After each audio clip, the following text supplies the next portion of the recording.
বন্ধুরা, তোমাদেরকে তো বলেছিলামই যে মনসা পুজোর পরের দিনকারই আমাদের এখানে মহাপ্রভুর পুজো হয়। দেখো, তাই রাত থাকতে আমরা পাড়ার কাকিমারা, আমি, আমার দিদি আরও সবাই মিলে আমরা বসে বসে আনাজগুলো কাটছিলাম। কেন মহাপ্রভুর পুজোর পরেই ভোগের প্রসাদ বিতরণ করা হয়, গ্রামের সবাই মিলে একসাথে বসে খাই। দেখো, তোমাদের দাদাভাই ভিডিওটা করে দিচ্ছিলো, আমাকে একটু তাকাতে বললো, তাই আমি তাকালাম। দেখো, এখানে আনাজ অনেক কিছু কাটা হয়ে গেছে, অনেক রকম সবজি কাটা হয়ে গেছে। তাই ওরা একটু হিসাব করে দেখছিল সব ঠিকঠাক আছে কি না।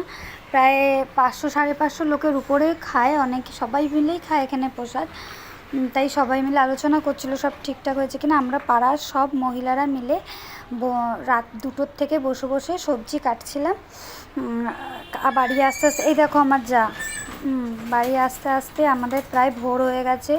বাড়িতে এসে বাসি কাজ সেরে আমি একটু ছাদে উঠে গেছিলাম। উঠে গিয়ে দেখো ছাদে কত সবেদা হয়েছে, ছাদের পাশের গাছটাতে কত সবেদা হয়েছে।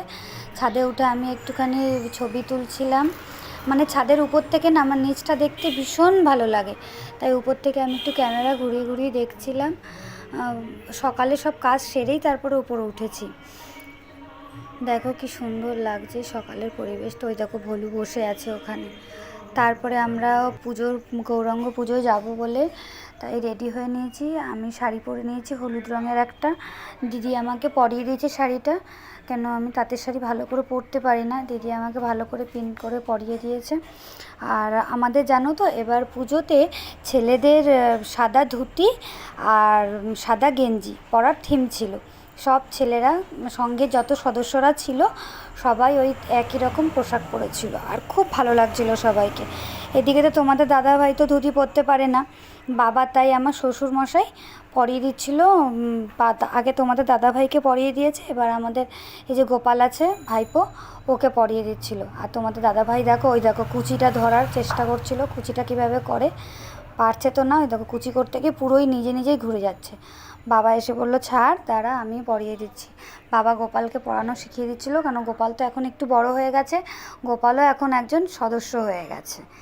তাই জন্য গোপালও পরেছে সাদা ধুতি আর গেঞ্জি, আর সবাইকে একসঙ্গে ভীষণ ভালো লাগছিল দেখতে, সবাই একই রকম পোশাক পরেছে। তারপরে আমরা আস্তে আস্তে চলে গেলাম গৌরাঙ্গ পুজোর দিকে। ওখানে দেখো গৌরাঙ্গ পুজো হচ্ছে। আর ওই যে ঠাকুরমশাই আছে না, ওই যে গোপাল, ও সবাইকে তিলক কেটে দিচ্ছে। নাক থেকে যে তিলকটা কাটে, ওই তিলকটা সবাইকে কেটে দিচ্ছে। সবাইকে মানে যে বসবে তাকেই কেটে দিচ্ছে, আমাকেও কেটে দিয়েছে তিলকটা, হাতেও করে দিয়েছে। এই দেখো গৌরাঙ্গ ঠাকুরটা খুব সুন্দর দেখতে। এই তুলসী মঞ্চে এনে এখানে পুজো হয়, মনসা পুজোর পরের দিন এই পুজোটা হয়। তারপরে দুপুরবেলা সবাই মিলে ভোগ প্রসাদ খাওয়া হয়।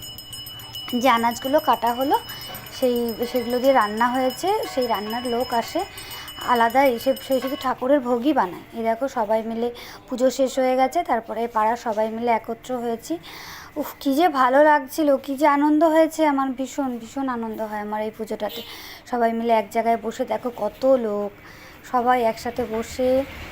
আর নিচে বসে দেখো কি সুন্দর একটা পেপার পেতে দিচ্ছে, তারপর প্লেট দিয়ে দেখো ডাল ভাত আরও অনেক সবজি হয়েছিল। তারপরে বিকেলে এসে তোমাদের দাদাভাই আর গোপাল মিলে দেখো অনেকগুলো ডাব পেরেছে, আর সবাই মিলে 1 গ্লাস করে জল খেয়েছি আমরা। ফুল গ্লাস জল হয়েছে, 1 গ্লাস করে জল খেয়েছি। আর সাথে সাথে দেখো নরম নারকেল খেয়েছি। তোমরা প্লিজ এরকম ভ্লগ দেখতে গেলে চ্যানেলটাকে সাবস্ক্রাইব করো। আমি ততক্ষণ রেস্ট নিয়ে নিই, বাই।